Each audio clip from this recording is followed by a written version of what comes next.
The HR Map is an online self-assessment tool that provides practical recommendations and solutions to help achieve professional goals and support career developments. A new study from the Economist Intelligence Unit on the Oracle IBM C-suite perspective of HR found out that the most chief executives regard their HR heads as the poor relations at the top table. 30% of the chief executives feel that the HR directors are not the same caliber as other C-level executives. Over 40% find them too focused on process and rules, and 35% said that they don't understand the business well enough. It seems to me that the HR professionals are accused of not being good enough for business. HR need to understand that they need to be curious in order to understand business well enough, not only to recognize the challenges ahead, but to be able to mobilize resources efficiently to seize opportunity as they arise. It makes your mind observant of new ideas. When you are curious about something, your mind expects and anticipates new ideas related to it. It opens up new worlds and possibilities. By being curious, you will be able to see new worlds and possibilities which are normally not visible. They are hidden behind the surface of normal life. It takes a curious mind to look beneath the surface and discover these new worlds and possibilities. It brings excitement in your life.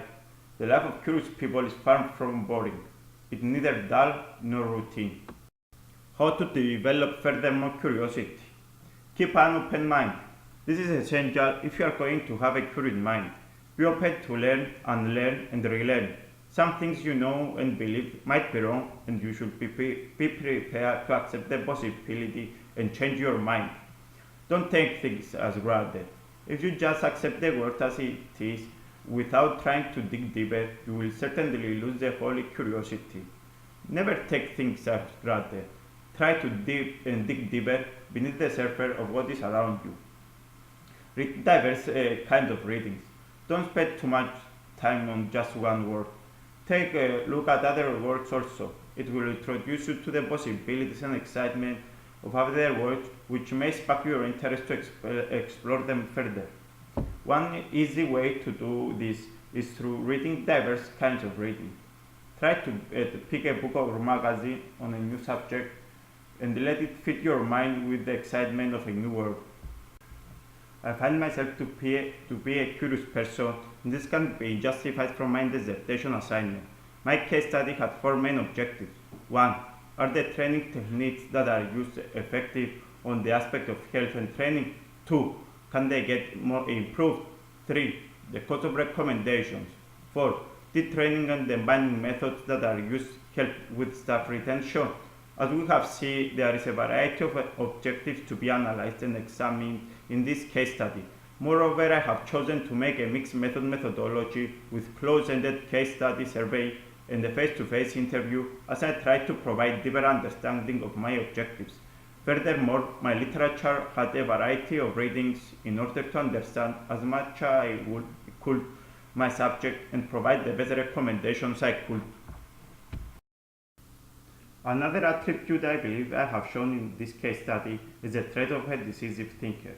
As I have created not only a questionnaire but also a semi-conducted interview with the CEO, all the findings of the interview have been presented in graphs with the help of a graphing software.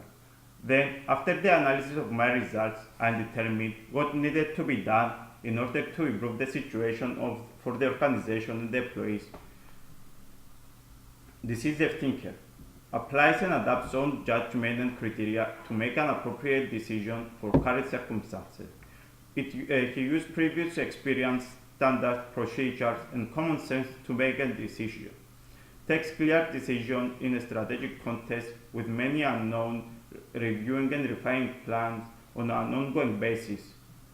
Analyzes information and take effective decisions, empowering others to make decisions when appropriate.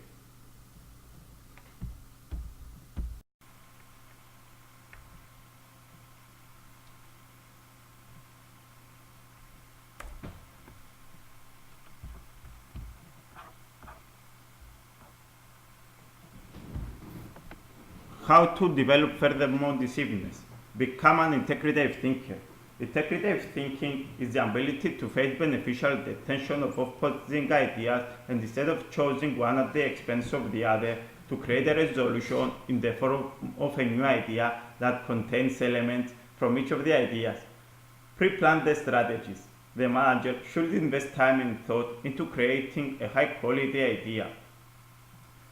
Open dialogue. The primary tool used by a decisive manager is dialogue. The important tool challenges assumptions, shares important information, and identifies disagreements. Implement the decision, present facts and reasons behind the decision to those that will be affected by it. If the decision involves specific performance requirements, clarify them, communicate them to the responsible for accomplishing them. To be honest, I don't believe that in my dissertation I have shown any other complete attributes, so I will say which three I would like to develop more in order to be a complete HR professional. Role model. I find it to be a crucial aspect for a complete HR professional. I think a role model is a mentor, someone you see on your daily basis and you learn from them. Advantages of being a role model.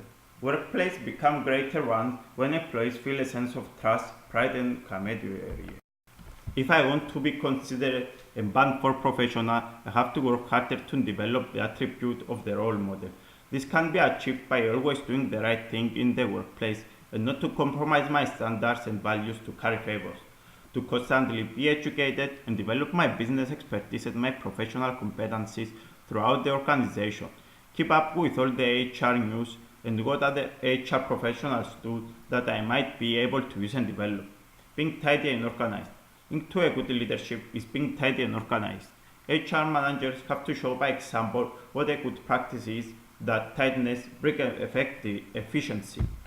Set expectations. Everyone should know what they have to do and by when they have to do it. It's important also to align the individual expectation with the shared expectations of the team. HR people have to be informed of the progress to help if it's needed. Be open about everything. HR people should be the first ones in the organization to set the example by being open. Some arguments are beneficial for the organization, but everything must be kept under control from the HR. Last year, I have seen that in general, the HR professionals have a bad reputation. Except from their own profession, no one really understands them. Most HR professionals are simply doing what every other HR professional does. Keep the castle safe and try to make it productive. Most HR people still do the same things: administer benefits, hire, train, paperwork, report, safety. HR professionals need something new to shake the waters. Collaboration and collaborative HR people. Collaborative HR looks beyond the goals of the organization for the best knowledge that can be driven to solve issues. Being collaborative means to invite and encourage different talents to use their abilities in different ways than normally would do. A good HR professional can achieve collaboration in the workplace by getting everyone on the same page, get people to work for the same goals. If everyone is distracted by working on other projects, nothing gets done. HR have to sit down with everyone and discuss the short and long-term goals and the strategy to achieve them. Bring people together, knowledge, good practice, and information sharing.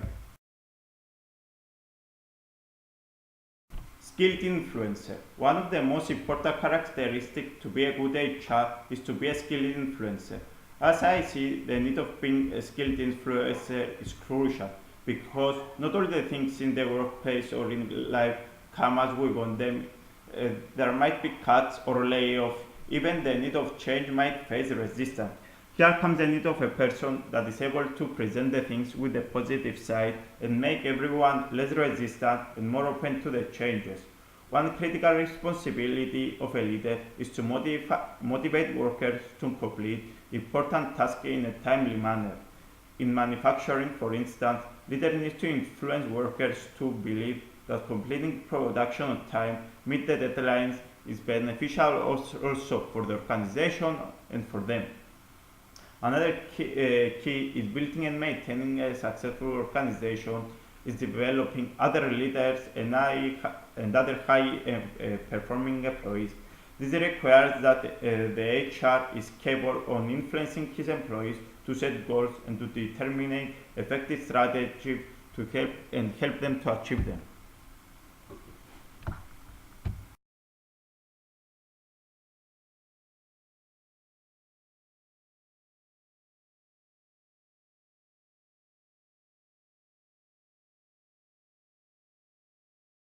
Methodological reflection. From my study, I have chosen the mixed method research with a quantitative survey and a face-to-face interview. I think my methods provided me with the required information to produce a deeper understanding on the matter. I consider myself to be a social constructionist type of researcher. As the observer in my case study, I was part of what it has been observed because I made interview in the workplace and my mother works in the factory and we have family and friendly bonds with the employees and the CEO of the organization. This can be seen as an ethical consideration because of my objectivity might not be as neutral as I would like it to be. A small number of participants were chosen to participate in the case study. The requirement was for them to be employees that they worked in the factory and not the drivers making the deliveries. Quantitative survey with questionnaire. I have chosen to make a survey using questionnaires for the employees in order to guide the required information. Questionnaire is one of the most broadly used data collection techniques within the survey strategy because it offers cost-effective and time-saving way of collecting data from a large sample of people. All the participants have been approached via a consent agreement. The consent agreement entailed all the details regarding the study under discussion. The participant had to agree taking part in the case study. In order to enhance the integrity of the study, I have assured the participants that it will be a confidential and they could stop when they wanted to.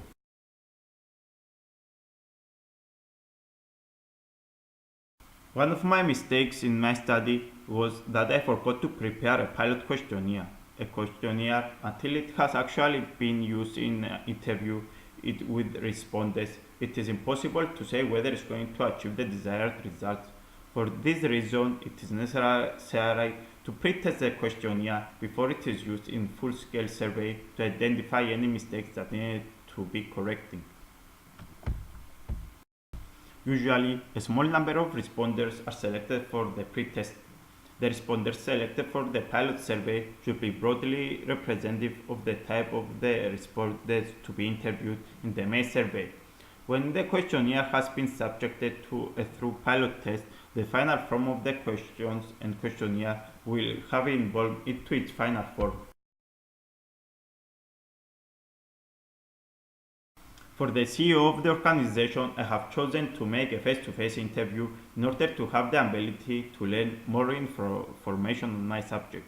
It was a semi-structured with open-ended questions and probing questions. Because with my relation with the organization, I was comfortable not only with the CEO, but also with the subject, and I had knowledge on the matter firsthand. While I was taking the interview with notes, I didn't record the interview. Data should be recorded as soon as possible after collection because doing so will help you ensure that the data collected is actually the data recorded.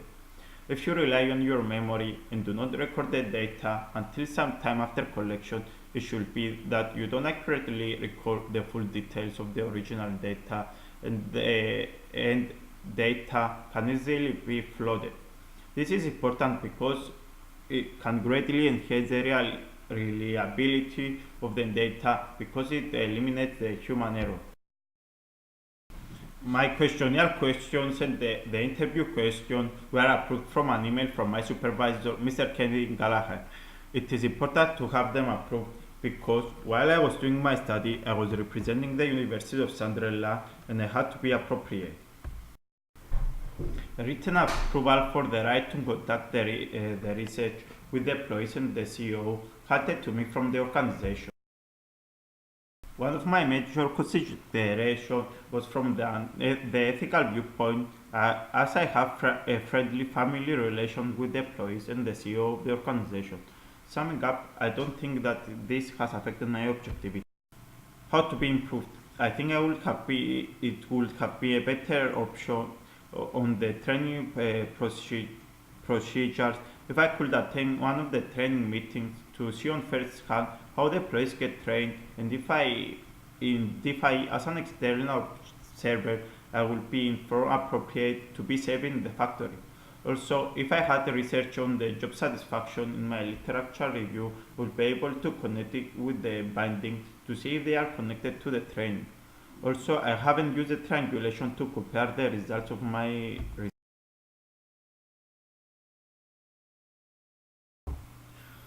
Literature review.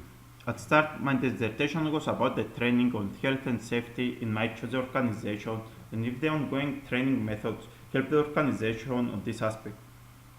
As I started researching, I found out that there wasn't sufficient material to help me on my assignment, and I decided to include also the binding method. If the training and binding methods that are used by the organization help with the retention of the employees. Training, health and safety. Training by itself is the core element for every HR professional. As John suggests, that training should be viewed as a continuous process. Finding readings on this was an easy task, as many writers give their definition and suggestions on how should the organization should conduct their training approaches. The difficult part was to find specific on the health and safety in a high explosive factory. The most useful IA I had was the www.hse.gov.uk and their booklet, which is the Health and Safety Executives webpage. Also, I contacted the Cypriot Ministry of Labour, Welfare and Social Insurance for information about the legislation on the training that the organizations have to provide for their employees in a high explosive working environment. Even with the help of the web page, I didn't have the required information. Few days later, a response from the ministry came that I could find the information I wanted in their web page, but the page after ended up in a no document. I tried contacting them, but everything ended up with no response, even my emails or calls. So I found out that I didn't have sufficient information or for my case study specifically on training health and safety in a high explosive factory. Now that I see things more clearly without the stress I had back then, I think that if I had contacted the civil aviation, they would give me the information on what things they check when they issue the non-shipper certificate, which has to do if the organizations follow the safety procedures. My literature review connects with the findings on what is happening to the organization, that training and learning is a continuous process. Binding with the help of training. Binding has been a core issue for HR expertise the last 20 to 30 years. We first found it in Wright and Snell 1991. Binding means to be tied with bonds in organization, to tie up the employees so they can feel part of the organization. For binding, I was able to find a very good amount of reading explaining how the organization can make the employees feel important to the organization and help with the retention. Although I had sufficient information, I didn't include a question to my questionnaire to ask the employees how do they feel towards the organization. I only addressed the CEO about this and he answered me as anyone would expect that the employees feel safe and no one has ever resigned from the company. I know from my mother and from what I speak with the other employees that is true. And they like their workplace and no one has ever thought about leaving the organization. But this cannot be justified in my case study as I didn't research on it.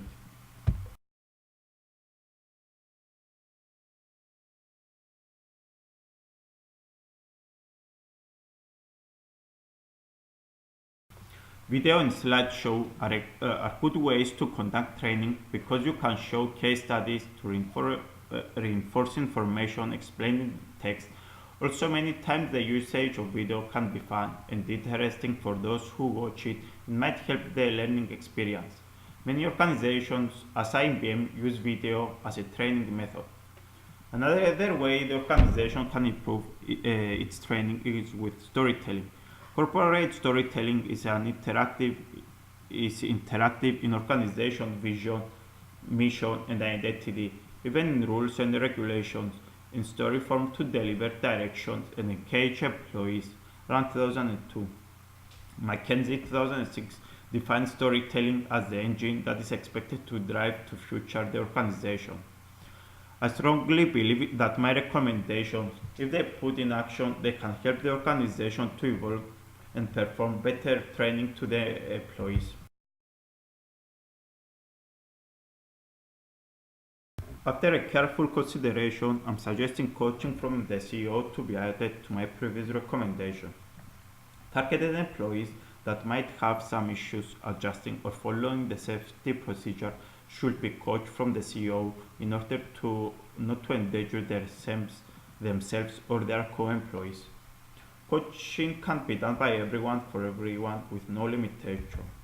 Coaching doesn't cost anything expect of the time of participants.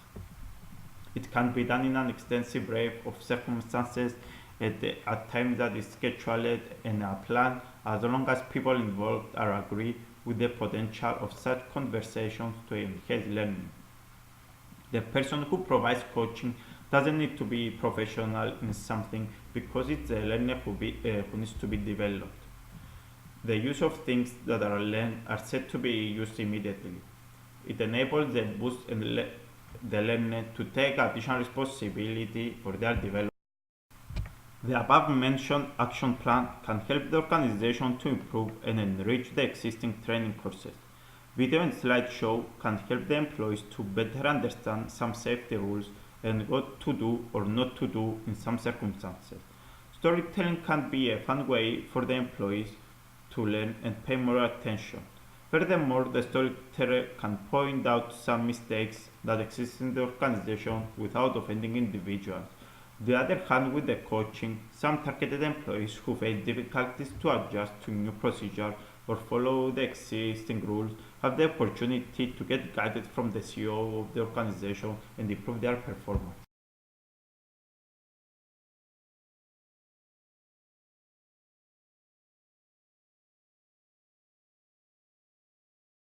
The theory that is most appropriate for my organizational development is the open system theory from Gatz and Kahn, 1978.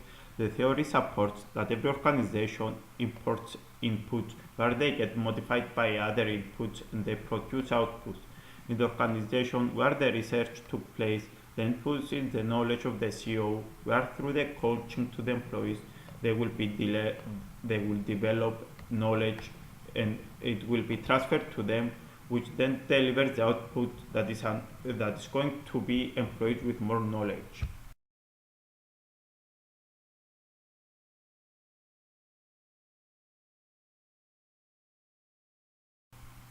The most suitable change model is Kurt-Lewin change model and freeze change freeze.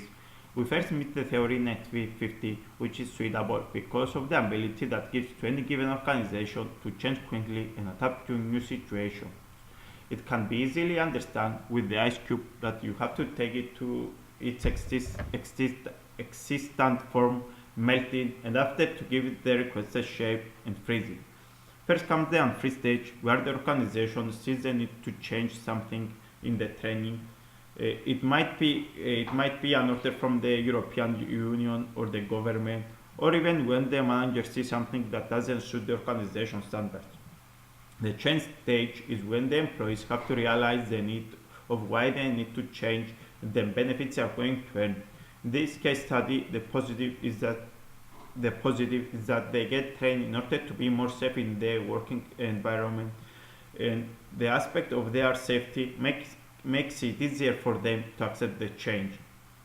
The change process in our case study can be achieved with the training process and the usage of video or the storytelling. Also, with the coaching, the employees will see new ways how they can improve their work. The refresh stage needs to remind the employees the benefits they earn from the change, safer working environment, so they stick to the changes. First, we have the entry stage, where a new safety instruction or the need for improved in the working conditions evolves. Shape stage, where there is need for change, how to get change and ways to improve the already existing training methods. The refreezing change, how the changes improve the working conditions, celebrate the successful change. From the aspect of organizational memory, the most suitable one is in our organization is the workbench pragmatic model. Any given issues are going to be solved from inside the organization and from the experience of the CEO who attends seminars and brings the knowledge inside the organization.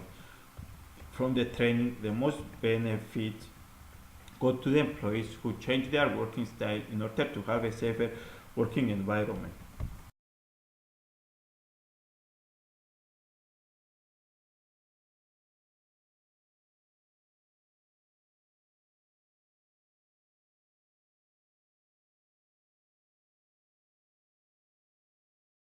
Hello. Sorry for not being able to show you my introduction, but I have faced many challenges with this assignment. First of all, it was a challenge of the English language. As you have seen, I'm not a native English speaker. Sorry for that. Also, with my introduction, I have faced some problems. I couldn't be able to upload it. I hope that you will enjoy my presentation. I did as best I could. Thank you for everything. I had a nice year in University of Sunderland.